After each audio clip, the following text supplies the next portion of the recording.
The storm reached the coast road above Otterbury at 4:15, and it did not so much arrive as announce itself. Rain came sideways off the channel. The lane, merely bad an hour before, became within 20 minutes the sort of road no sensible coachman would attempt after dark. Gideon's coachman attempted it anyway. The alternative was the open moor and no light at all. He lost a wheel to a rut deep enough to swallow a sheep. The carriage tipped, held and settled at an angle that made further travel impossible.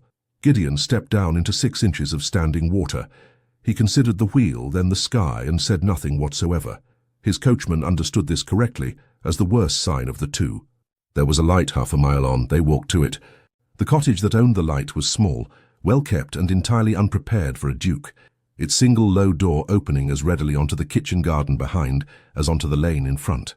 Verity Hale opened the door to a man in a greatcoat that had cost more than her father's entire estate. He was dripping onto her step. Behind him stood a coachman, holding a lantern like a man holding his own execution warrant. "We require shelter," the stranger said. "Not asked, required. Our carriage has lost a wheel on the coast road a half-mile back." "Then you'll want the inn at Otterbury," Verity said. "Another mile on, they keep a fire and ask no questions. The horses cannot go another mile." "Then I expect you'll have to carry them, sir." His mouth moved. Not quite a smile, not quite temper.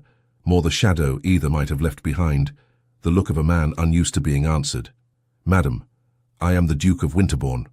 "Then I am doubly sorry about the wheel, your grace, and no less sorry about the mile." Behind her a voice. "Verity, who is at the door in this weather?"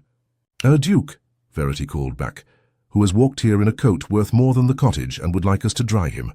A pause, and then Judith Hale appeared, delighted rather than dismayed, already reaching past her niece to open the door properly. "Your grace, come in at once. You'll take a chill standing there being disapproved of." He ducked to enter. The lintel had been built for a shorter century, and did not fully straighten until well inside. It gave him, absurdly, the look of a man perpetually apologizing to the architecture. "My aunt," Verity said, "who will feed you regardless of what I think of the wheel." "I think a great deal of the wheel," Judith said comfortably, already moving toward the kitchen. "It has brought us a duke. Sit, sit. You are dripping on my good floor, and I find I don't mind in the least." He sat. It seemed to cost him an effort, doing it without direction from anyone. The chair had been mended twice at the arm. The room held 3 candles, where a London drawing-room would have burned 20 and never counted the cost. Verity watched him notice the candles, and watched him say nothing about it, and revised her opinion of him by one small degree. "You'll take tea," Judith said, "and you'll tell us what a duke is doing on the Otterbury road in a storm. I have been dying of curiosity since you opened your mouth, and I am too old to pretend otherwise." "Business," Gideon said, "and a slight acquaintance in the area I had thought to look up while I was passing." "Which acquaintance?" "No one you would know, Miss Hale." Verity, pouring, did not look up. "You have the advantage of us there, your grace. You know my aunt's name and mine, and we know only that you are a duke and dislike answering questions." "I answered your aunt's question." "You answered around it. It's not the same thing, though I grant it wants less honesty." The mouth moved again, definitely not a smile, closer to its outline, sketched and abandoned. "You are very frank, Miss Hale." "I am very poor, your grace, which amounts to the same freedom by a different road. I have nothing left to lose by frankness. It's really quite restful." "Restful? You'd be surprised. Half of good society is spent guarding things that don't survive the guarding. I haven't the income for it anymore." She set down the teapot with the particular care of a woman who owned exactly one and could not replace it. "My gowns are 3 years turned, and my aunt has resold her half-boots twice. There is very little left for either of us to protect, your grace, and I find I prefer it. You may look shocked. Most people do for a moment, before they remember it's ill-bred to look shocked at poverty, and settle for looking uncomfortable instead." "I wasn't going to look uncomfortable." "No," Verity agreed, considering him. "I don't think you were." Judith laughed, a real laugh, unguarded. Gideon looked at Verity a moment longer than the exchange required, as though revising a sum he'd thought already settled. They established the shape of the trouble over tea. The wheel could not be assessed properly until morning. The coachman would walk into Otterbury at first light and rouse the wheelwright. Gideon would remain. Where was the question no one had yet answered aloud. "You'll stay here, of course," Judith said, in the tone of a woman closing a matter rather than opening one. "I couldn't impose." "You're already imposing, your grace. You did that the moment you knocked. The only question left is whether you impose in a dry room or a wet one." Judith refilled his cup without asking. "We've a spare room. It hasn't been used since my brother died. The sheets are aired twice a year regardless, out of pure stubbornness." "Your brother?" "Verity's father, Captain Hale, 4 years gone now." Judith said it easily, the ease of old grief rather than absent grief. "We manage. You needn't look like that." "I wasn't aware I was looking like anything." "You were," Verity said. "You do it rather well, actually, for a man who presumably doesn't practice sympathy on purpose." "I didn't say it was sympathy." "No, you didn't say anything at all. That's rather the point I was making." He retired early, pleading the journey, though Verity suspected it had rather more to do with 3 candles and an empty purse than fatigue. A man used to instructing servants suddenly finding himself instructed, and none the worse for it, though she kept that thought to herself. Judith waited until his door had closed above them before she spoke. "Duke," she said, settling back into her chair with the satisfaction of a woman unwrapping a particularly interesting parcel. "In our spare room. I shall be telling this story at every card party between here and Michaelmas. You'll dine on nothing of the kind. He'll be gone in 3 days and Otterbury will have forgotten him by Christmas." "Will they?" Judith took up her needlework without looking at her niece, which was, with her aunt, always the more dangerous position to be caught in. "He looked at you rather particularly over the teapot." "He looked at me the way any man looks at a woman who won't defer to him. It wears off." "Does it?" Judith set 3 stitches before she spoke again. "There was a lieutenant once, when I was rather younger than you are now, who looked at me exactly so, over a hand of whist. I refused him out of pure contrariness, and have wondered about it, off and on, for 30 years. Don't mistake me for wise on the subject, my dear. I only notice things." "There's nothing to notice." "No," Judith agreed entirely too readily. "I dare say there isn't." She said nothing further on the matter, which Verity understood correctly to be the more alarming choice. He stayed the night in the aired room. In the morning the coachman returned from Otterbury with the news. He delivered it without pleasure. The village wheelwright had 2 carts and a church gate ahead of them already, waiting their turn. The storm had done its work up and down the lane. He could not turn to the wheel for 3 days at the earliest. 3 days, Gideon repeated. "Begging pardon, your grace, could be 4. Gideon looked toward the cottage. Through the window, Judith could be seen arguing cheerfully with a hen that had got into the kitchen garden. Verity stood in the doorway with her arms crossed. She watched him take the news with the patience of a woman waiting to see whether a duke would behave sensibly. "I'll take a room at the inn," he said. "I won't sit in your parlour eating your candles for 3 days, Miss Hale." "No," Verity agreed. "I don't imagine you will." The dryness in her voice said she'd already known he'd say it. She had already decided, too, what to make of a man whose correct answer came so promptly it looked less like manners than habit. Before he left, he paused at the door and considered his purse. "Perhaps you would permit me to send recompense, for the coal at the least. You fed and housed a stranger on no notice at all." Judith did not so much as glance at his hand. "We are poor, your grace, not for sale. There's a difference, and you'd do well to learn it before someone less amused than I am is obliged to teach you. I meant no insult." "I know you didn't. That's rather what makes it forgivable." Her smile cost her nothing to give. "Come to dinner instead once you're settled at the inn. That we'll accept. Coin we won't." He looked briefly like a man who had been corrected, and did not mind it. "Dinner then." "Friday then," Verity said from the doorway. "We keep to fish on Fridays, same as everyone with more sense than money. You may as well see us at our best." He left within the hour on foot, his coachman leading the lamed horses toward Otterbury behind him. At the gate he stopped and turned back, in the manner of a man catching a thought before it got away from him. "The acquaintance I mentioned," he said. "While I'm obliged to remain in the district, I may look him up, as I said." "You may," Verity said. "It's your 3 days, your grace, not mine." "Yes." He did not offer the name. "Well, my thanks for the shelter, Miss Hale, and to your aunt."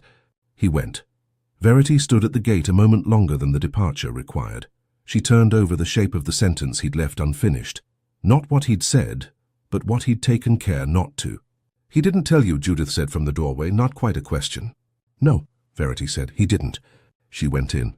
Behind her the low door caught the top of the frame with a small telling sound. No one stood there now to duck through it. The Otterbury Inn kept its fire built up as promised. It asked no questions, which suited him. Gideon took the room at the top of the stairs and sent the coachman to settle the horses. He stood a long while at the low window without troubling to light the second candle. 3 days, perhaps 4. It was not strictly speaking an inconvenience. He had come some 200 miles on the strength of a name. A solicitor's clerk had let it slip 8 months before, a name Gideon had not permitted himself to say aloud in 13 years.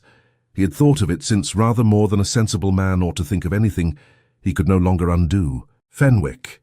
He had never once written it down. It sat in the room with him now regardless, as certainly as if he had. He let it sit there a while before he finally put out the light. Gideon returned to the cottage the next afternoon, ostensibly to report on the wheel.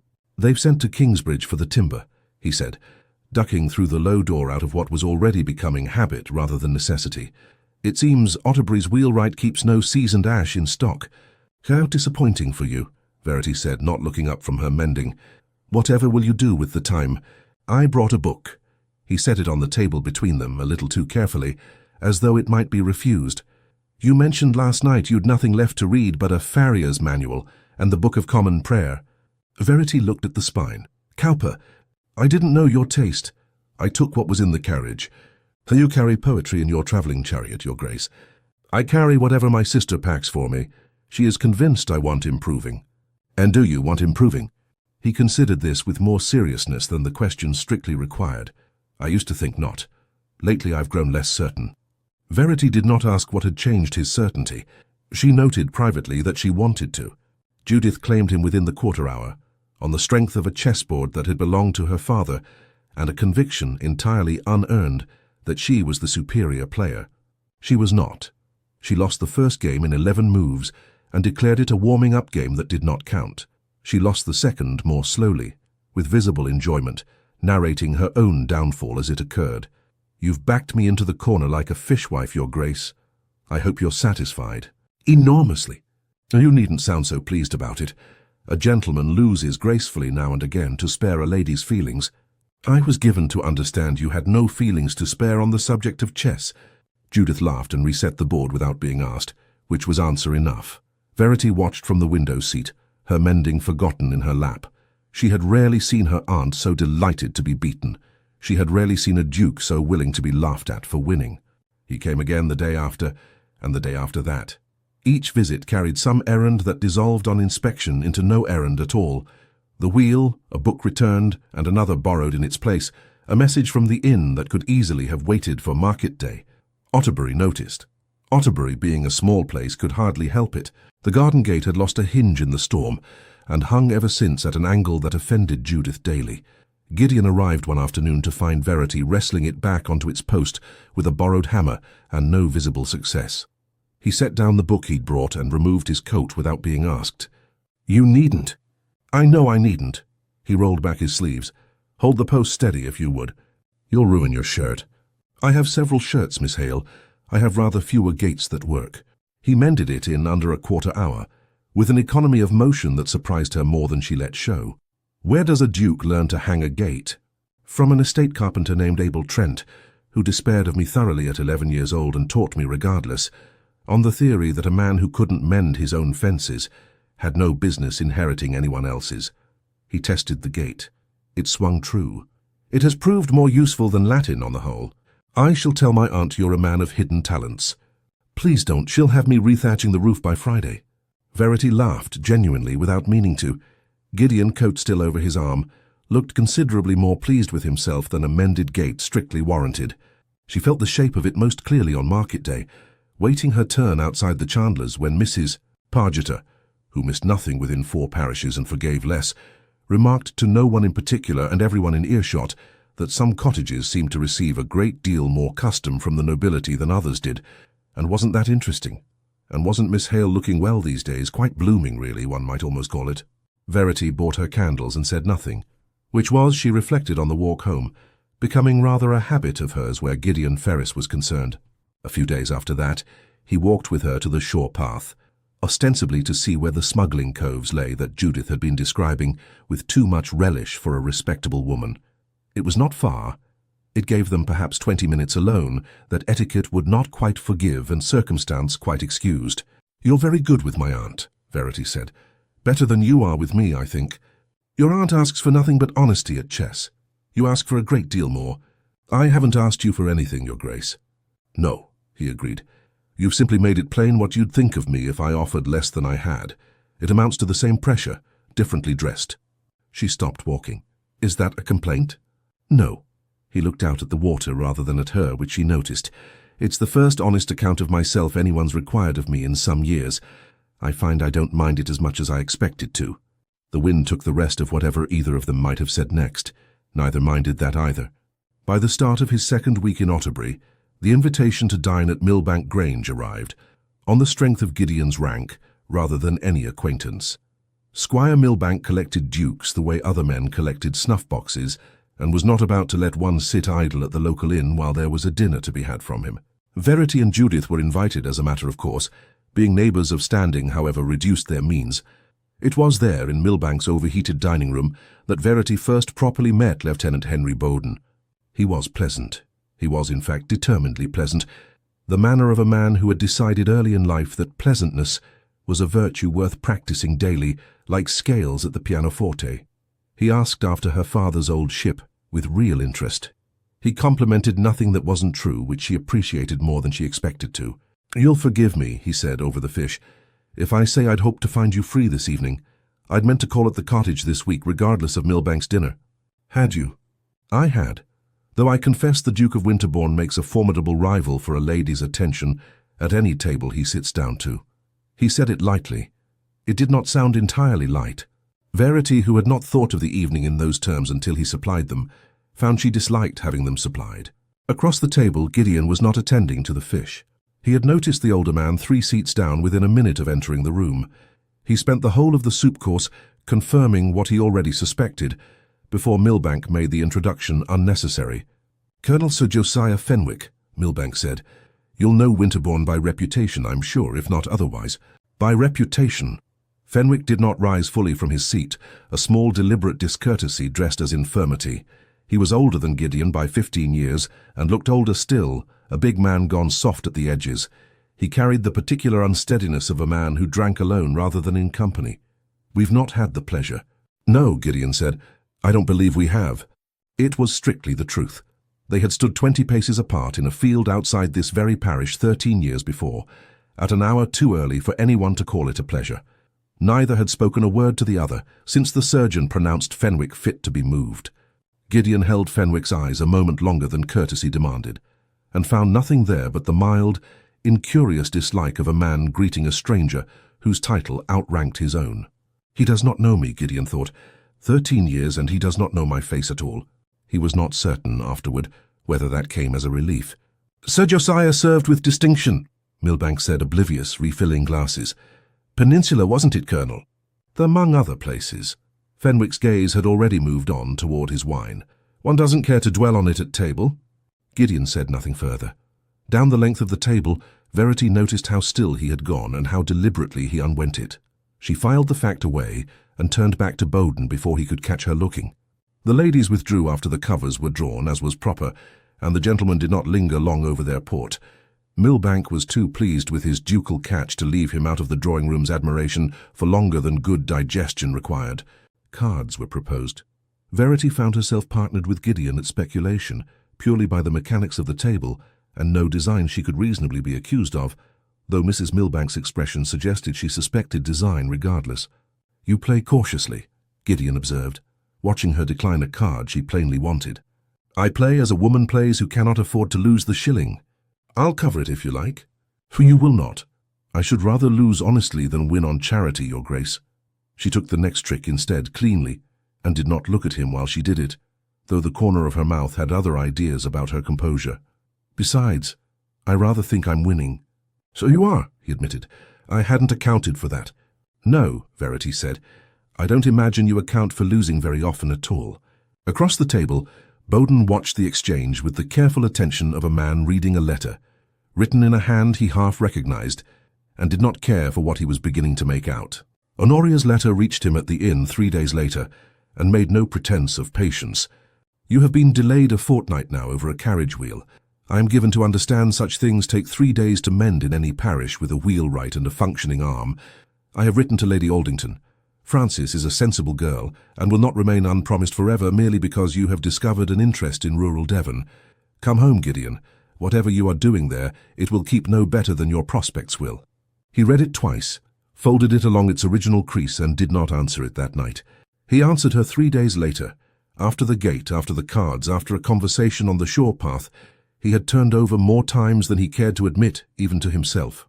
You will think me obstinate, and you are probably right to. The wheel wants only days now, not weeks. It is very nearly finished, whatever the delay looks like from London. I have not forgotten Frances Aldington, or what her mother's good opinion is worth to this family. I have also not forgotten what our own name nearly cost us once, and I find down here that I am unwilling to build a second marriage on the same foundation of not quite honesty that taught me to build everything else on. Trust me a little longer, Honoria. I have not asked it of you in 13 years, I'm asking now. He sent it before he could revise the honesty out of it, which was, he suspected, rather the point of sending letters quickly. He was at the cottage the following afternoon regardless, the letter unmentioned. A fresh volume of Cowper's letters served as pretext, though the wheel was in fact very nearly done, a matter of days now, not weeks. He ducked through the low door without thinking of it as ducking any longer. It had become simply the shape the doorway required of him, the way a bow required a certain depth. It had stopped feeling foreign somewhere in the last 10 days, and he could not have named the hour it happened. Verity noticed it for him. She said nothing. She had begun lately to notice a great many things about him she did not mention. Lieutenant Bowden called this morning, Judith said, not looking up from her needlework in the tone of a woman dropping a stone into still water to watch the rings spread. Very properly, very promptly.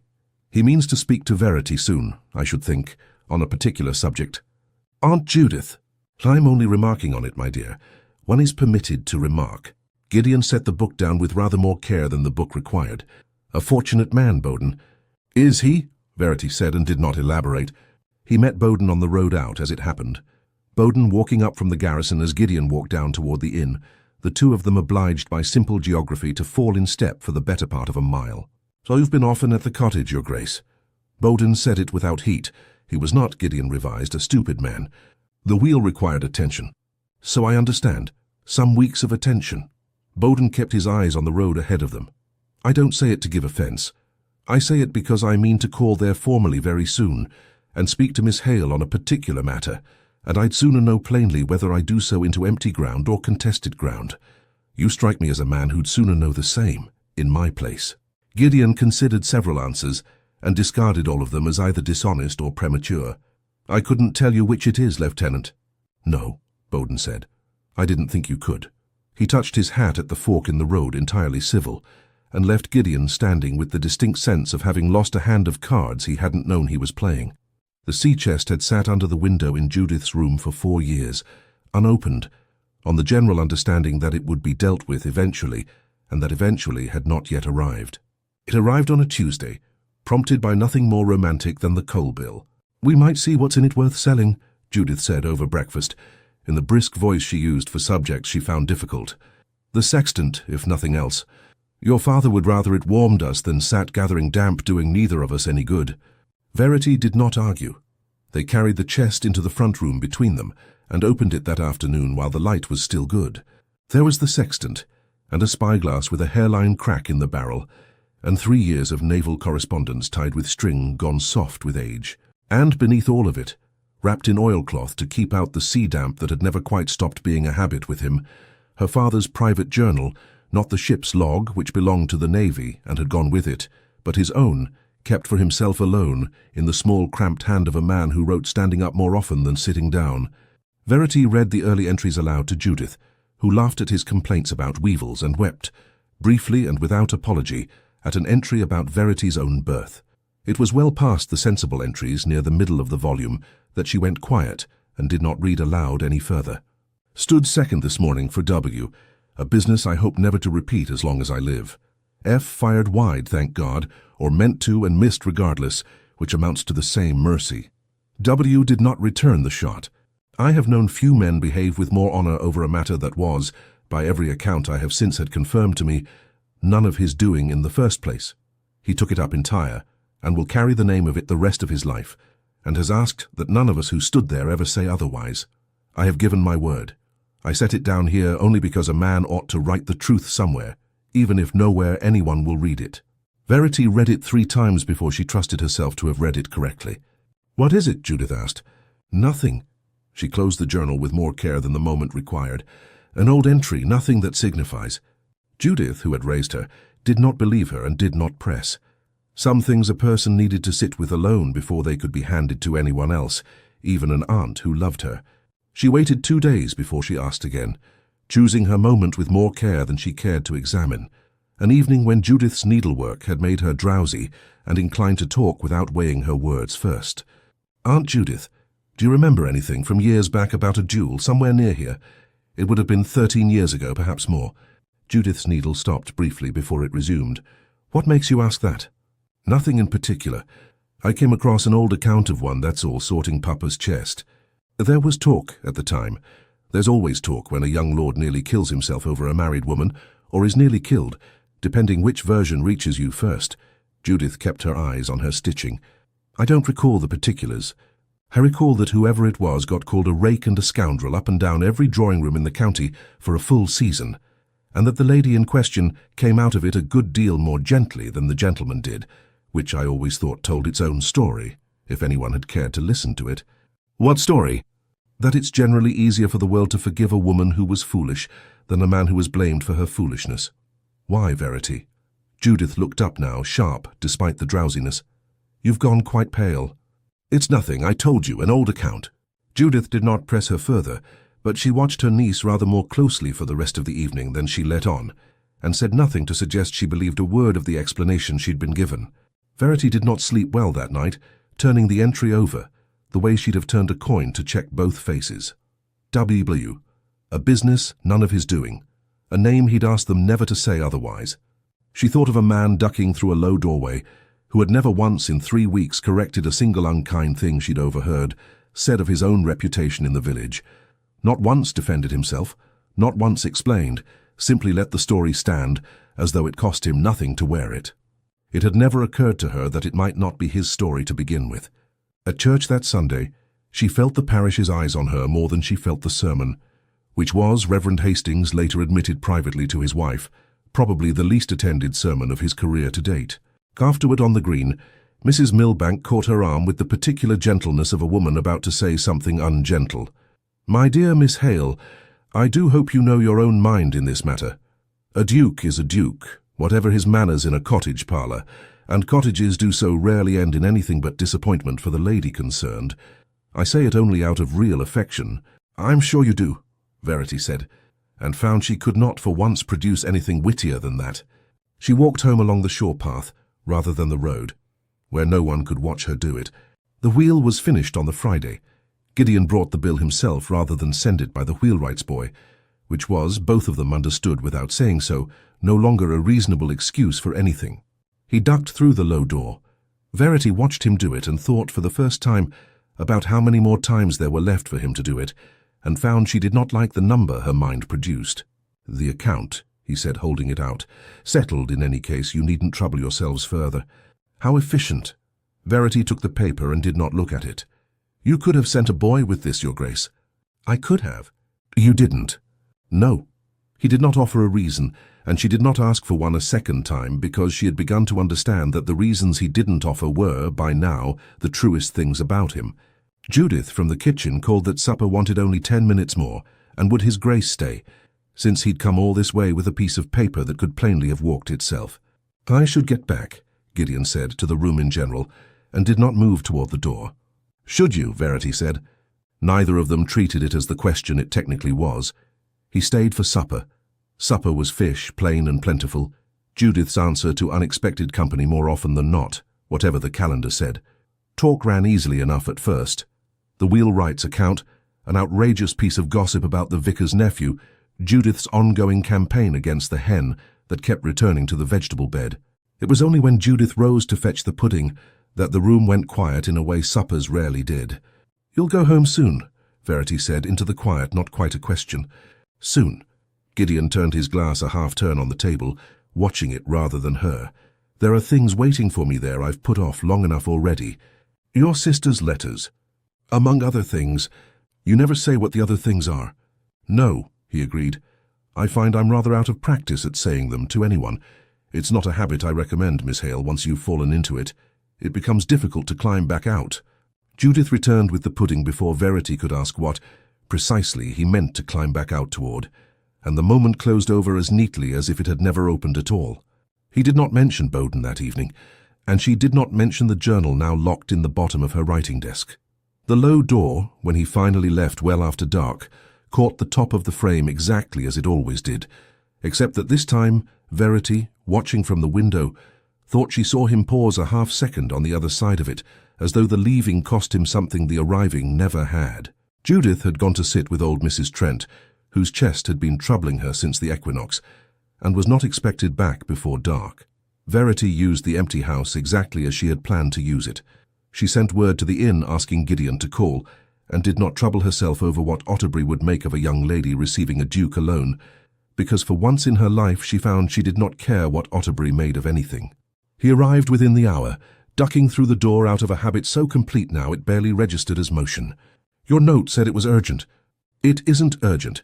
It's only true, and I find I can't go on carrying it by myself." The journal lay open on the table. "I want you to read something. And then I want you to stop calling yourself things you aren't, because I don't think I can bear watching you do it any longer." He didn't move toward the table at once. "Verity!" It was the first time he had said her name without the miss in front of it. She heard the absence of it, the way one hears a clock stop.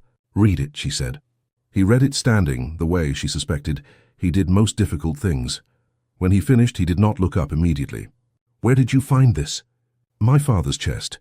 He stood second for you, he never told a soul, not even my aunt. He only wrote it down for himself the way some men pray." She kept her voice level with an effort that cost her more than she let show. 13 years, and you let the world call you a scoundrel, and never once corrected it. I want to know why. It isn't a story that reflects well on anyone in it. Least of all the man you'd have to think worse of to hear it. I'll decide what to think of him. Tell me," he told her. His closest friend at 21 had been Thomas Enderby, the two of them raised within a mile of each other, and closer than most brothers managed to be. Thomas had been entangled, foolishly, briefly, and far past the point either of them could pretend it hadn't happened. With Diana, Lady Fenwick, a young wife married too early to a man a dozen years her senior, and already unhappy in it before Thomas ever crossed her path. Thomas was promised to Miss Aylward within the month. A good match, arranged years before, and no fault of the girl's that her intended, had lost his head over another man's wife. If it had come out, if Fenwick had called Thomas to account instead of me, it wouldn't have ended in a field with 2 shots fired wide. It would have ended in a divorce Diana couldn't have survived, a broken engagement Miss Aylward hadn't earned, and 2 families ruined instead of 1 reputation. I did the arithmetic, such as it was, in about the time it takes to say it. It seemed a simple enough exchange, at the time. You let Fenwick believe it was you. I let everyone believe it. Thomas fought me on it, genuinely fought me. We very nearly came to blows over who deserved to be ruined, but I was older by 18 months and considerably more stubborn, and in the end he had a wedding to attend, and I didn't. I met Fenwick in the field in his place. I told no one the truth because the truth helped no one, and injured 3 people I'd meant to protect. Not 4. 4, he agreed. I hadn't counted myself in some years. It gets easier not to after a while. Does Thomas know you still carry it? Thomas married Miss Aylward, and has 4 children and a very tedious estate in Shropshire, and writes to me at Christmas as though none of it happened, which I understand is his way of being grateful. I don't begrudge him the forgetting. I asked him to forget it at the time. I only find I was rather less successful at the same exercise than I expected to be. And Fenwick, does he know even now? No. He believes precisely what he believed 13 years ago, that a young lord took liberties with his wife and paid for it honourably enough that he needn't press the matter further in public. It has cost him nothing to believe it. It has cost me a reputation I've spent 13 years rebuilding 1 careful year at a time, and I find sitting here that I mind that rather less than I thought I would, provided you don't think worse of me for the rebuilding. I don't think worse of you. Verity closed the journal gently, as though it might still wake someone. I think you've spent 13 years being punished for another man's carelessness and calling it penance, because penance was easier to live inside than the truth. He said nothing to that for a long moment. Then quietly, "Yes, I expect that's precisely what I've done." He left before Judith returned, as they'd both understood he would, and stopped in the doorway on his way out. Not fully through it, not fully back in the room, caught at the exact threshold the low lintel had always required him to mind. "I should have told you before you found it yourself. Why didn't you?" Because the moment I told you, it stopped being mine to decide alone what to do with. I've had very little these 13 years that was entirely mine to carry. I find I was reluctant to give up the one thing that was. He looked at her from the doorway, half in shadow, half in the last of the daylight. I'm not reluctant any longer. I wanted you to know that before I go. He ducked through and was gone before she could decide how to answer him, which was, she thought afterward, very likely the point. He found Fenwick 3 days later at the small ill-kept house the Colonel had taken outside Otterbury, a house that spoke plainly of a man living well past his means and worse past his welcome at the bank. Fenwick received him in a parlour that smelled of spirits at 11 in the morning. "Winterbourne, to what do I owe the honour?" "A private word, Colonel, if you'll allow it." Fenwick allowed it with the particular graciousness of a man who suspected money might be involved, and had long since stopped being proud about where his money came from. Gideon did not raise Diana's name, or Thomas's, or his own 13-year-old debt. He asked instead plainly about the coves along the shore path and the boats that ran them at night, and the ledger Fenwick kept in a drawer that did not balance nearly as well as a colonel's pension ought to allow. Fenwick's face, when he understood the question's true shape, went the particular grey of a man caught out, and too tired to deny it. "You've come to threaten me, then?" "I've come to offer you a way clear of it, before the excise men do the offering instead, in considerably less friendly terms." Gideon set an envelope on the table between them, a banker's draft, not charity, framed instead as earnest money against the last unmortgaged strip of Fenwick's land, with solicitors to follow within the fortnight to draw the conveyance up properly. The sum was generous enough to clear every debt attached to the land twice over. "Take it. Stop the running before your solicitors and mine have finished their business, if you value your neck. I've no wish to see you or anyone in this parish hanged over brandy and lace." Fenwick studied him for a long, suspicious moment. Why would a duke trouble himself over my ledgers? Gideon considered several answers, and gave the truest one he could manage without giving the whole of it away. "Call it an old debt, settled in a currency you won't recognize as one. You needn't understand it to accept it, Colonel. Most men don't." Fenwick took the envelope. He did not thank him and did not ask again, and Gideon left the ill-kept house with the strange, hollow satisfaction of a man who has finally paid something in full and found the account, once closed, did not feel nearly as settled as he'd expected. Honoria arrived at the Otterbury Inn without warning 4 days later, having read his letter 3 times, and trusted none of the 3 readings enough to stay in London a moment longer. She found him in the small private parlour the innkeeper kept for gentry, and did not embrace him, which was not her way, but held his hands a moment longer than a greeting required, which was. "You look well," she said, as though this were an accusation. "I am well. You are never well, Gideon. You are composed, which we have both mistaken for well for 13 years, and I confess I am rather tired of the mistake." She sat, arranging her skirts with the brisk economy of a woman who had learned young to take up as little space as possible, in rooms where her family's name was already taking up too much. "Your letter said something about foundations. I didn't understand half of it." "I understood enough to come," he told her. Not the whole of it at once. She made him sit and pour the tea herself when the innkeeper's girl proved too curious to be trusted near the door, but all of it eventually. The field, Thomas, Diana Fenwick, the 13 years of silence he'd kept even from her. Honoria was quiet for a long time after he finished. "I lost 3 seasons over a scandal that wasn't even the truth. I know. I have spent 13 years guarding this family's name against a story you could have corrected at any point, and chose not to, and never once told me why. I couldn't tell you without telling everyone, Honoria. You've never been able to keep a secret past the 2nd cup of tea, and I loved you too much to make you carry one this heavy." She laughed unwillingly, wetly, and pressed her handkerchief to her eyes with more force than the moment strictly required. "That is the single worst compliment anyone has ever paid me, and I find I believe every word of it." She looked at him properly then, the way she hadn't in years. "Is that why you've stayed? The woman at the cottage?" "Partly. Only partly. She's the reason I found I minded the truth staying buried, when I'd managed not to mind it for 13 years running. I don't know what to call that, precisely. I've been out of practice." Honoria studied her brother, really studied him, the way she hadn't allowed herself to since the scandal first taught her, that looking too closely at him cost more than it returned. "Bring me to meet her, then. I've come all this way. I may as well see what's undone 13 years of careful ruin in a fortnight." Bowden called on the cottage on a Tuesday in his best coat at an hour early enough that Judith had barely finished the breakfast dishes, and asked, with the particular formality of a man who had rehearsed the question more than once on the walk over, whether he might speak with Miss Hale alone. Judith withdrew to the garden with a great show of urgent weeding that fooled precisely no one. Miss Hale, Verity. He had never used her Christian name before. It seemed to cost him something to begin now. I think you know why I've come. I think I do, Lieutenant. I'm not a duke.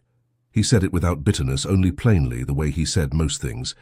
I haven't a great house or a sister writing letters about heiresses.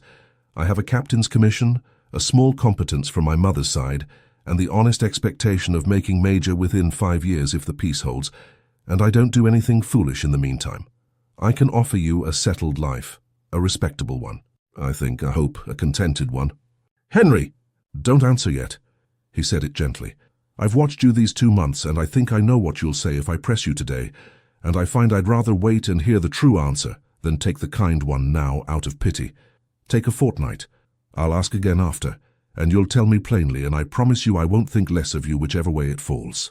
It was, Verity thought, the single most decent thing anyone had said to her in a very long time, and she hated, quietly and completely, that decency was not the thing she found herself wanting. Their fortnight, she agreed, because it was the only honest thing she could offer him in return. She did not tell Gideon about the fortnight. She did not need to. Otterbury told him within the day, the way Otterbury told everyone everything, generally before the parties concerned, had finished digesting their breakfast.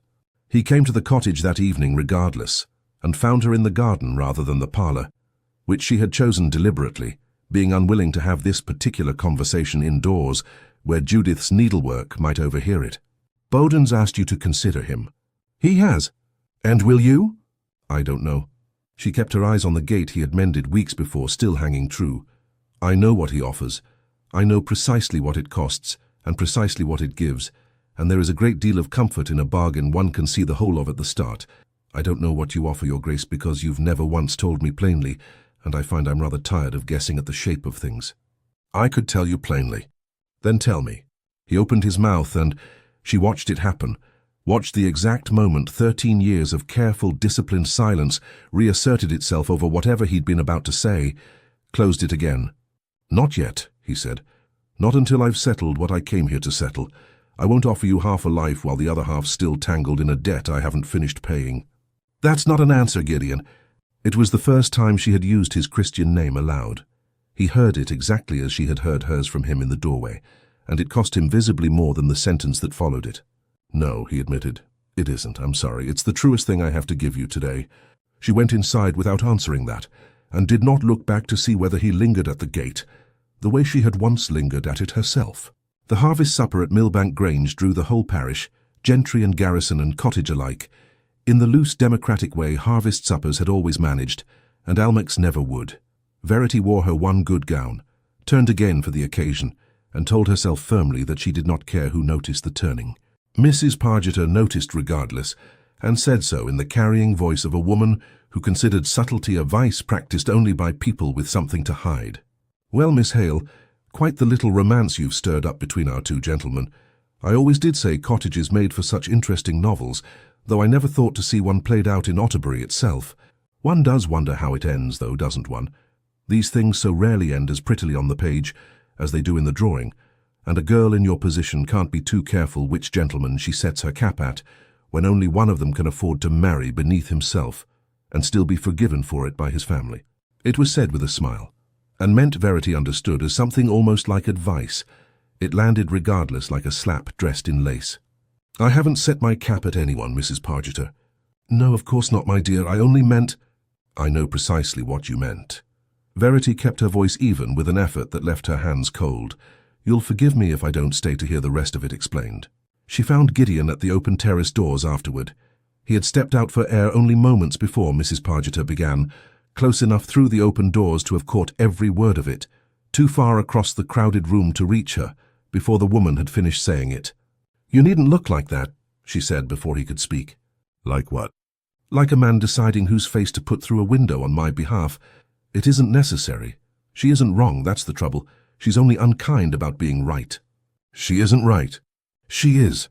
I am a cottage and you are a dukedom, Your Grace, And whatever passed between us this summer, it was always going to end exactly where everyone in that room expects it to, with you going home to Francis Aldington and a life that makes sense on paper, and me marrying Henry Bowden and being grateful for it, because gratitude is the one luxury a woman in my position can still afford." Her voice did not shake. She was rather proud of that afterward, even through everything that followed. "Go home, Gideon. Finish whatever it is you came here to finish, and go home, and let me finish deciding my own life without watching you decide not to be part of it, in slow, careful stages that cost us both more than a clean break would." "Verity, please." It was the only time in the whole of that summer she asked him for anything outright, and she hated, even as she said it, how much it cost her to make it sound like she didn't. "Please just go." Not that night. That would have been melodrama, and neither of them, in the end, was built for it. But 3 days later, once the last of Fenwick's business was settled, and there was nothing left in Otterbury requiring a duke's attention beyond a duke's own unfinished heart, which was not strictly business he knew how to conclude. The carriage that had lost its wheel outside her cottage some 6 weeks before drew up outside the inn. Whole again, harnessed and patient, Gideon climbed in without ceremony. He did not go by the cottage to say goodbye. He had tried twice to compose the words for it, and found both attempts insufficient to the size of what they were meant to carry, and in the end chose silence over an inadequate farewell, which he recognized even as he made the choice, as precisely the same mistake that had cost him 13 years already.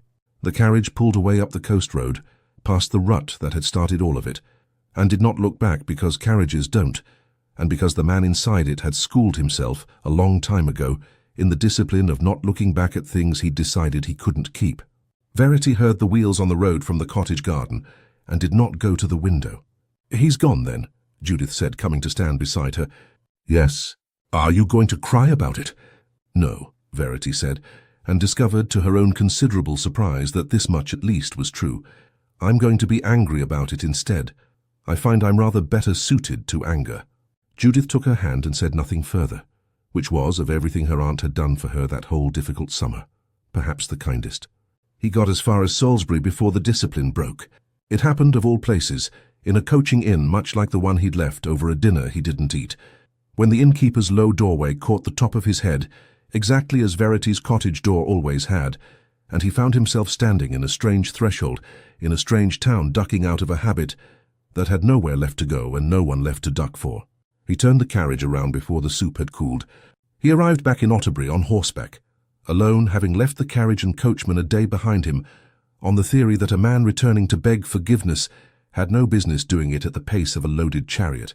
He went first to Judith, not Verity, and asked her plainly, standing in her own kitchen with his hat still in his hand, whether she thought her niece would hear him out, and whether Judith herself would forgive a man who had left once already, and was asking to be trusted not to do it again.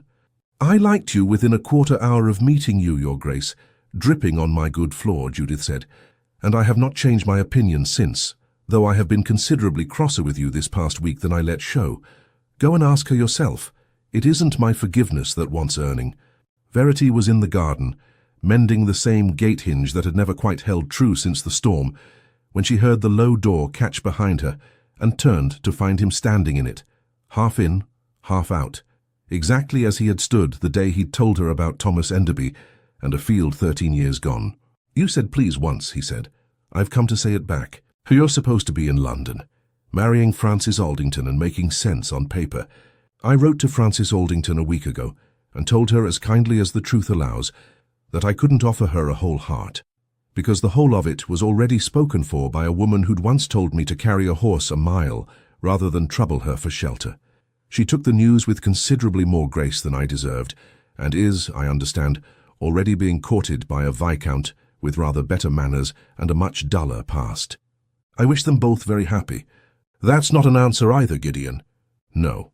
He stepped fully through the door at last, out of the threshold entirely, the way he never quite had before. "This is, I love you. I have loved you, I think, since you told me to carry my own horses, and I have spent every day since trying to earn the right to say so without the saying costing you anything. I can't finish earning it from London.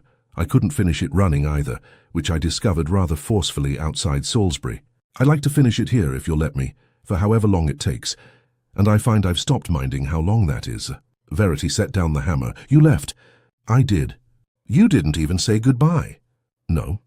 I've thought of little else since, and I promise you, whatever else I get wrong between now and the end of my life, I don't intend to make that particular mistake twice. She crossed the garden.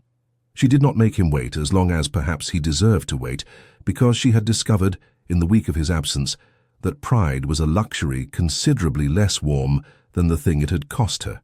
Say it again, she said, properly this time, not from the doorway. He said it again, properly, not from the doorway. Honoria arranged the wedding herself, and arranged it to everyone's considerable surprise, exactly as small and as quiet as Verity had once assumed a duke's family would never permit. I have spent 13 years managing this family's reputation, with a great deal of noise and very little peace to show for it, Honoria said, when Verity thanked her for it. I find I'd rather try peace for once, and see how it suits us. They married by license at the small church in Otterbury, with Judith weeping openly through the register, and pretending entirely unconvincingly that it was only her chest playing up in the cold. Bowden did not attend, having taken a post that winter with a regiment bound for Halifax, and sent instead a short, generous letter wishing them both well, in the plain, decent hand of a man who had, in the end, lost nothing he hadn't already understood he was losing. Fenwick was not invited, and did not ask to be. They did not take up residence at the ducal seat. Gideon owned, unencumbered and entirely his own to dispose of, a smaller property 2 counties distant that Honoria had never much cared for, and he had always privately preferred, modest by a duke's standards, comfortable by anyone else's, with a garden that wanted mending and a doorway when the new frame went in that spring, built to a perfectly reasonable height for a man of Gideon's inches. He ducked under it anyway, out of a habit 13 years too old to break, and already in that first spring of their marriage, too fond of the man that habit had helped make him to want to. Thomas Enderby came down from Shropshire that autumn, unannounced beyond a brief note, and stood in the new doorway, ducking out of pure habit copied years before from a boyhood spent watching Gideon do it under lower lintels than this one, before either of them could work out how to greet a friendship 13 years unspoken between them. "You're taller than I remembered," Gideon said, which was not at all what he meant. "You're married," Thomas said, which was not quite an answer, "and living in a house the size of my gamekeeper's cottage by all report. I had to see it for myself." Verity, coming out to see who'd arrived, found the two of them still standing in the doorway, neither quite willing to be the first to move, and understood, without needing it explained to her, exactly what she was watching settle itself. "Mr. Enderby," she said, "you're very welcome. Do come in before my husband decides 13 years wasn't a sufficiently dramatic pause and tries for 14. That broke it. Thomas laughed properly and came through, and the two men spent the whole of that evening talking of nothing that mattered: crops, horses, Thomas's 4 children, a mutual acquaintance's disastrous new curricle, until very late, when Verity had gone up and the fire had burned low, and Thomas said quietly into the last of it, "I never forgave myself for letting you take it. You didn't let me do anything. I didn't ask permission. No, you never did." Thomas turned his glass much as Gideon himself did when a thing wanted saying and hadn't found its shape yet. "Miss Aylward, Charlotte, my wife, she doesn't know, even now. I've never told her. I don't know that I could, after this long, without it looking like I'd been carrying a debt to you all these years instead of simply being grateful." "Then don't tell her. Some debts are better paid quietly, Thomas. I learned that lesson rather thoroughly these past months. Alice was born the following spring, loud about it from her very first breath, in a manner her mother found entirely unsurprising and her father found entirely alarming, until the midwife assured him, with some asperity, that a loud daughter was very much preferable to a quiet one in the first hour of her life. Honoria came down for the christening and stayed a fortnight, ostensibly to help, and actually, Verity suspected, to satisfy herself in person that her brother had built the quiet life he'd written to her about, and not merely described one to spare her worry. She left apparently satisfied, and left too with a standing invitation to return whenever she liked, which she took up rather more often over the following years than either of them had expected, and which none of them minded in the least. Beth arrived 2 years after her sister, considerably quieter about the business, and remained so for most of her childhood, watching her older sister's exploits with the patient, faintly amused air of a girl who suspected she'd end up cleaning up after all of them eventually and had made her peace with it early. The girls grew up watching their father fold himself through a doorway that had never once required the folding, and neither of them, in all the years of asking him why, ever received an answer more complete than a smile and a hand held out to help them through it after him. Fenwick did not long survive the sale of his land. He died within 3 years quietly, of the drink that had never quite let him go, and Gideon paid for as respectable a funeral as the man's own family declined to provide, telling no one why, least of all himself, in any words he cared to examine closely. Honoria never did marry in the end, despite Verity's occasional gentle campaigning on the subject. "I spent 13 years being noisy on this family's behalf, and rather fewer being peaceful on my own," she said once, down for Beth's christening. "I find I've a decided partiality now for houses I may leave whenever I like, which no husband I've yet met seems prepared to allow a wife. She left whenever she liked, and returned whenever she liked, and both girls grew up considering her rather more reliably present than most of the relations who actually lived under their roof. Verity never did lose the habit of counting candles, though there was no longer any need to. Gideon caught her at it once in their 4th or 5th winter, tallying stubs by the parlour fire out of pure, unbroken instinct, and said nothing beyond handing her a fresh candle from the box without being asked, which she took as the small permanent tenderness it was meant to be. They went back to the Otterbury cottage once, years afterward, when the old lease came up, and Judith, who had at last consented to a small cottage of her own nearby, close enough to visit weekly and far enough to keep her independence, which she guarded now as fiercely as she'd once guarded her chess reputation, asked them to help her clear the last of what remained. Verity stood a long moment at the old low door, worn soft at the top from 13 years of a different man's habit, before it had ever become her husband's, and found she felt considerably less about leaving it than she'd once imagined she would. "Sentimental?" Gideon asked, watching her. "No." She latched the door for the last time. "Grateful. There's a difference, and you taught it to me rather thoroughly, as I recall, the very first evening we met." He laughed, a real laugh, the kind she'd once thought he kept carefully rationed, and had since learned he simply hadn't had much cause to spend, before her. Verity kept the journal in the bottom of her writing desk, where it had always lived, and read the entry about the field only once more in all the years that followed, the year Alice turned 13, by which time she and Gideon had been married very nearly 15 years, on an evening when Gideon found her at it and sat beside her without being asked, and read it over her shoulder, and said nothing at all, because by then there was nothing left between them that particular silence needed to explain.